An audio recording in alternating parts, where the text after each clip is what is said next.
The Chennai Shopping Mall Shravana Sambaram KG Sale Nakshi Jewelry Mela Flat 50% off.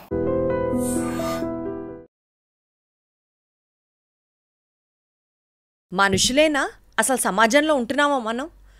దేవుడు ప్రతి చోట ఉండలేక అమ్మని సృష్టించాడు అని అంటారు. దేవత లాంటి అమ్మ ఈ రోజుల్లో దెయ్యంలా ప్రవర్తిస్తోంది. కళ్ళలో పెట్టుకొని చూసుకోవాల్సిన తండ్రి కడతేరుస్తున్నాడు. తోబుట్టిన వాళ్ళని తోడేళ్లుగా ప్రాణాలు తోడేస్తున్నారు. ఆడపిల్ల పుట్టిందనొకరు, అప్పులు బాధలు ఎక్కువయ్యాయనొకరు, అక్రమ సంబంధం కోసం ఒకరు, ఆస్తుల కోసం ఇంకొకరు. కారణం ఏదైతేనే పిల్లల్ని పొట్టన పెట్టుకుంటున్నారు. అలాంటి ఘటనే ఒకటి చోటు చేసుకుంది. సామర్లకోటలోని సీతారామ కాలనీలో మాధురి, ప్రసాద్కు 2 కూతుళ్ళు. గత కొంతకాలంగా అదే కాలనీకి చెందిన సురేష్కి మాధురితో వివాహేతర సంబంధం కొనసాగుతోంది. చుట్టుపక్కల వాళ్ల మాటలతో మాధురి భర్తకు తెలిసింది. ఈ ఇద్దరి మధ్య మనస్పర్ధలు వచ్చాయి. దాంతో మాధురిని చంపాలని నిర్ణయించుకున్నాడు సురేష్. అప్పట్నుంచి మాధురి మరింత జాగ్రత్తగా వ్యవహరిస్తూ ఇంటి మెయిన్ డోర్ తాళం వేసి చుట్టూ తిరిగి ఇంటి లోపలికి వెళ్లేది. భర్త లేని సమయంలో అతి జాగ్రత్త తీసుకునేది. శనివారం రాత్రి మద్యం సేవించి మాధురి ఇంటికి చేరుకున్నాడు సురేష్. నిద్రలో ఉన్న మాధురిపై ఇనుప రాడ్తో దాడి చేసి హత్య చేశాడు. తల్లి కేకలకు పిల్లలిద్దరూ నిద్రలేచేశారు. అదే రాడ్డుతో వాళ్ల తలలు కూడా పగలగొట్టాడు. అతి కిరాతకంగా బ్లేడ్తో శరీర భాగాలు కట్ చేసి మాధురి ఫోన్ తీసుకొని అక్కడి నుంచి పారిపోయాడు.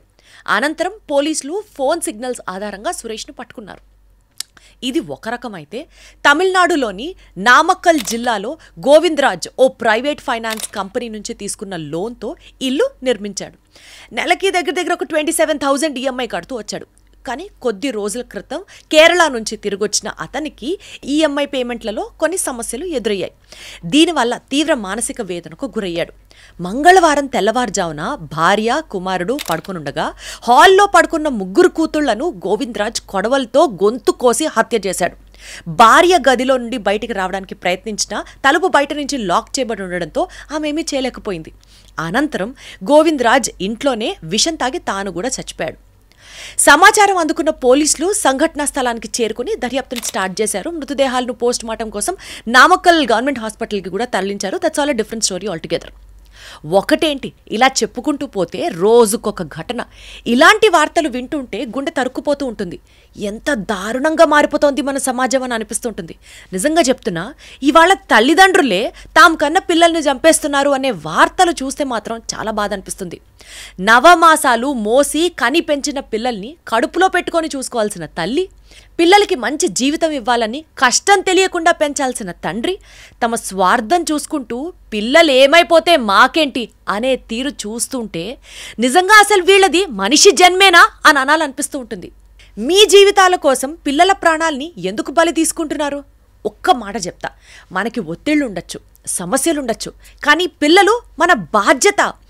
ఒక్కసారిగా జాగ్రత్తగా గనక ఆలోచిస్తే మనం పిల్లల్ని ప్రేమించాలి కానీ మన క్షణికావేశాలకు బలిగా మారనివ్వకూడదు కదా. ఇంకొక మాట చెప్పి కంక్లూడ్ చేస్తా. ఈ లోకంలో అమాయకులు ఎవరైనా ఉన్నారంటే అది వాళ్లే, పిల్లలే. ఎలాంటి పాపం చేయకుండా, ఎలాంటి తప్పు చేయకుండా నమ్మకంగా తల్లిదండ్రుల్ని ప్రేమించేవాళ్ళు, గుడ్డిగా వాళ్ళని ఫాలో అయిపోయేవాళ్ళు అంతే. అలాంటి వారిని మన నిస్సహాయతకు బలిగా మార్చడం అంటే జీవితమే అన్యాయం అవుతుంది. పిల్లలు మన బాధ్యత కాదు, వాళ్ళు మన నైతిక బాధ్యత, మన ప్రేమకు ప్రతీక, మన భవిష్యత్తు. మనకి ఎంత కష్టం వచ్చినా వాళ్లపై మనం చేయి చేసుకునే హక్కు మనకు అసలు ఎవ్వరికీ లేదంతే. ప్రపంచంలో ఎంతైనా మార్పులు రావచ్చు, కానీ ఒక్క నిజం మాత్రం మారకూడదు. పిల్లలు ఎప్పటికీ ప్రేమించబడాలి, శిక్షించబడకూడదు అని. వాళ్ళ భవిష్యత్తు మీద మన డెసిషన్స్ ఎప్పటికీ మచ్చలు వేయకూడదు. పిల్లల్ని బలి చేయడం అంటే అంతకన్నా దారుణమైన పాపం మరొకటి ఉండదు. దయచేసి సమస్యల్ని ఎదుర్కోండి, కానీ పిల్లల్ని కన్నీళ్లుగా మార్చొద్దు, పిల్లల్ని బలి తీసుకోవద్దు. నిజంగా ప్రస్తుతం ఉన్నటువంటి సమాజం దేనికి ప్రయారిటీ ఇస్తుంది? ఆర్థిక సంబంధాల చుట్టూ మాత్రమే తిరుగుతుంది. మళ్ళీ ఎన్నికలంగానే చాలా విరక్తి కలుగుతాం. మంచి అనిపిస్తుంది కదా, లేడీస్ కూడా ఛాలెంజింగ్ జాబ్స్ చేసినప్పుడు చాలా బాగుంటది. ట్రాఫిక్ అసిస్టెంట్స్ గా నియమించిన ట్రాన్స్జెండర్స్ అందరితో సాల్యూట్ చేయించుకుంటున్నారు. ఫుడ్ డెలివరీ ఇవ్వటానికి వెళ్ళినటువంటి డెలివరీ బాయ్ అనిల్ పై కళ్ళ ముందు